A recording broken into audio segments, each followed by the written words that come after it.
بسم اللہ الرحمن الرحیم۔ گل اسلامک سٹوری میں خوش آمدید سامعین کرام، امید ہے جہاں بھی آپ ہوں گے خوش باش اور ٹھیک ٹھاک ہوں گے۔ قصص الانبیاء میں آج ہم ذکر کریں گے حضرت صالح علیہ السلام کا۔ ساتھیو، اللہ رب العزت نے حضرت صالح کو قوم سمود کی ہدایت کے لیے بھیجا۔ سمود ایک صاحب مال لوگوں کی جماعت تھی اور بکریوں اور اونٹوں سے خوشحال تھے۔ جب قوم عاد تباہی و بربادی کا شکار ہوئی تو ان کے بعد قوم سمود نے ان کے شکستہ حال مکانوں پر قبضہ کر لیا اور ان کو دوبارہ سے تعمیر کیا۔ یہ قوم بھی کثرت مال اور کثرت اولاد کی وجہ سے برباد ہوئی۔ وہ اپنی دولت کے غرور پر نازا رہتے تھے اور بتوں کی عبادت میں مصروف رہتے تھے، ظلم و فساد کثرت سے کرتے تھے۔ حضرت صالح قوم سمود کو اللہ کی دعوت دی۔ اس قوم سے کہا، اے قوم، اقرار کرو کہ خدا ایک ہے اور کوئی اس کا شریک نہیں۔ منکروں نے کہا کہ تمہاری پیغمبری کی کیا دلیل ہے؟ حضرت صالح نے کہا کہ ہود کی قوم کو اللہ نے بے ایمانی اور بت پرستی کی وجہ سے تباہ کیا، پھر مجھے اللہ تعالیٰ نے خلیفہ بنا کر بھیجا۔ قوم سمود کے سردار بولے، اے صالح، اگر تم اللہ کی طرف سے بھیجے گئے ہو پھر ہم کو کچھ معجزہ دکھاؤ۔ حضرت صالح علیہ السلام نے کہا، تم بتاؤ کیا معجزہ دکھلاؤں؟ یہ بات سن کر وہ سب آپس میں مشورہ کرنے لگے اور کہنے لگے کہ ہمیں یہ معجزہ دکھاؤ کہ ایک اونٹنی اس پتھر سے نکلے اور اس وقت ایک بچہ بھی دے اور دودھ بھی دے، تب ہم جانیں گے کہ تم رسول خدا ہو۔ یہ گفتگو ہو رہی تھی کہ حضرت جبرائیل علیہ السلام نازل ہوئے اور کہا، اے صالح، تم ان سے اقرار کر لو اور ان سے کہو کہ وہ اللہ کے حکم کے بغیر اونٹنی کو نہیں ماریں گے۔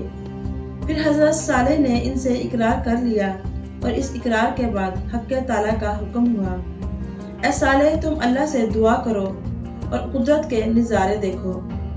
میں نے تجھ سے 4000 برس پہلے ایک اونٹنی اس پتھر کے اندر پیدا کر رکھی ہے تاکہ تیرا معجزہ ظاہر ہو اور تیری پیغمبری کی مضبوط دلیل ہو۔ حضرت صالح نے اللہ تعالیٰ سے دعا کی اور تمام مومنوں نے آمین کہا۔ اتنے میں ایک اونٹنی اس پتھر سے نکلی۔ وہ اتنی خوبصورت تھی کہ اس جیسے سارے عالم میں دوسری نہ تھی۔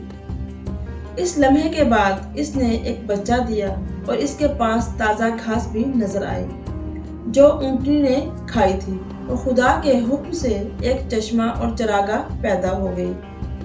اونٹنی اس میں چرنے لگی۔ اس قوم میں 7 قبیلے تھے، 7 اس چشمے سے پانی پیتے تھے لیکن پانی کم نہیں ہوتا تھا۔ ساربان اس اونٹنی کو اس چشمے پر لے گئے۔ اونٹنی نے چشمے کا سارا پانی پی لیا۔ حضرت صالح علیہ السلام نے اپنی قوم سے کہا کہ تم اس کا دودھ پیو۔ 7 قبیلے اس سے دودھ کے گھڑے بھر بھر کر گھر لے گئے۔ اللہ نے حضرت صالح علیہ السلام کو فرمایا، اپنی قوم سے کہہ دو کہ چشمے کا پانی ایک روز اس اونٹنی کا ہے۔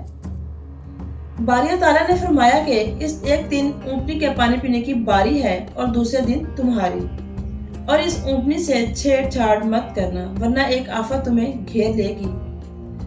حضرت صالح کی بات سن کر وہ لوگ اس اونٹنی کو پیار کرتے تھے اور بہت ہی حفاظت سے رکھتے۔ اس کے دودھ سے مکھن اور گھی جمع کر کے شہروں میں لے جا کر بیچتے تھے اور اس سے فائدہ حاصل کرتے۔ اس وجہ سے وہ لوگ مالدار ہو گئے۔ اس طرح تقریباً 400 سال گزر گئے۔ ایک روز حضرت صالح علیہ السلام نے فرمایا، اس مہینے کے اندر جس گھر میں لڑکا پیدا ہوگا اس سے ساری قوم ہلاک و تباہ ہو جائے گی۔ جو لوگ وہاں موجود تھے ان لوگوں کی بیویاں حاملہ تھی۔ پھر اللہ کے حکم سے اس مہینے میں پیدا ہونے والے بچوں کو ان کی ماؤں نے مار ڈالا۔ ایک عورت جس کا کوئی بچہ نہ تھا، اس نے اپنے بچے کو نہیں مارا اور زندہ رکھا۔ اس کا نام قدار رکھا۔ جب قدار جوان ہوا تو وہ شہزور نکلا۔ وہ عورتیں جنہوں نے اپنے بچوں کو مار ڈالا تھا شرمندہ ہوئی اور کہنے لگی، صالح کی بات تو جھوٹی تھی۔ اس وجہ سے ان لوگوں کا ایمان حضرت صالح علیہ السلام اور اونٹنی سے ہٹ گیا۔ ایک روز قدار اور اس کے ایک دوست مزدہ اور 7 قبیلوں کے ایک شخص نے مل کر شراب نوشی کی اور فیصلہ کیا کہ اونٹنی کو مار دیتے ہیں۔ اور کہا کہ جب اونٹنی پانی پینے جائے گی تو اسے مار ڈالیں گے۔ اور پھر جب اونٹنی پانی پینے آئی تو ایک شخص نے اس کے گردن پر تیر مارا اور اسے زخمی کر دیا۔ اونٹنی نے پلٹ کر ان پر حملہ کیا تو اس شخص نے کلہاڑی اس کے پاؤں پر ماری تو اونٹنی گر پڑی۔ پھر سب نے مل کر اسے ہلاک کر دیا۔ اونٹنی کا بچہ اپنی ماں کی یہ حالت دیکھ کر بھاگا، وہ ملعون اس کے پیچھے بھاگے تو بچہ بھاگ کر اسی پتھر میں چلا گیا جہاں سے اس کی ماں نکلی تھی۔ صالح علیہ السلام کی قوم اگر شراب نہ پیتی تو ہرگز اونٹنی کو نہ مارتی۔ یہ گناہ صرف شراب نوشی کی وجہ سے ہوا۔ ایک حدیث میں ہے الخمر ام الخبائث، یعنی شراب تمام برائیوں کی جڑ۔ اس واقعے کے 3 دن بعد ان پر دردناک عذاب آیا۔ حضرت صالح علیہ السلام نے اپنی قوم کو بتایا کہ تمہاری زندگی 3 دن سے زیادہ نہیں ہے، تو انہوں نے کہا کہ تمہارے پاس اس بات کی کیا دلیل ہے؟ تو حضرت صالح علیہ السلام نے فرمایا کہ پہلے روز تمہارا رنگ سرخ و سفید ہو جائے گا، اور دوسرے روز زرد ہو جائے گا، اور تیسرے روز سیاہ ہو جائے گا۔ اور پھر جب یہ علامات ظاہر ہوئیں تو وہ لوگ جنہوں نے اونٹنی کو مار ڈالا تھا وہ حضرت صالح علیہ السلام کے گھر آئے تاکہ نعوذ باللہ وہ ان کو بھی ختم کر سکیں۔ پھر حضرت جبرائیل علیہ السلام عذاب الہی لے کر نازل ہوئے۔ حضرت جبرائیل علیہ السلام نے آ کر ان کے گھروں کی دیواریں ہلا دیں۔ تمام کافر اپنے گھر سے بھاگ کر نکلے۔ اس وقت جبرائیل علیہ السلام نے ایسی چیخ ماری کہ ایک ہی آواز سے سب خاک میں مل گئے اور سب کچھ تباہ و برباد ہو گیا۔ اس کے بعد صالح علیہ السلام ملک شام